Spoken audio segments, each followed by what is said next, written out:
So a little video of how I make my connectors. So I take just some strippers. I try to strip off about 3 millimeters of insulation there. So you get all three about that length. That's about 3 millimeters. It doesn't have to be perfect, and if it is a little long, you just snip this a little bit, and then you get it there. Then I take one of these connectors. So let's see. Put the insulation. Let's see if you can see it. So the insulation goes on this front put where this tall piece is, and then the wire goes on this next piece, the uninsulated. I'm going to take a pair of those pliers, just pinch that on there. So now the top piece, I bend them back. Then I take a pair of these guys and I line up. It sits on this first one, and then you see there's kind of like a square thing that should be just on the outside there. And then I just put them there, squeeze it, and then I like to move it down a little bit and squeeze it one more time.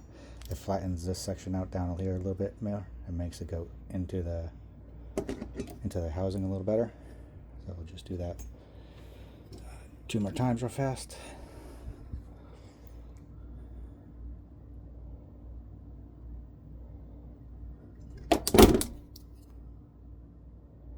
Just pinch it in there.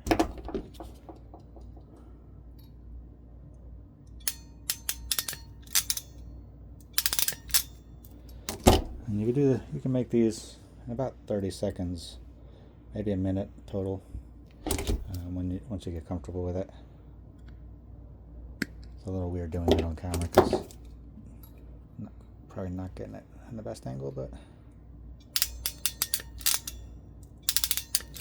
once you're there, then you just take an empty Dupont connector, find the square end, and just push it into here. Click. Probably can't hear it click on the video, but it clicks. And when you put it in, this flat side that we were worried about, that goes in there, and that's going to catch on this little lip there. And you do that for the last one. And then I like to just twist that back up, and now you have a custom wire end.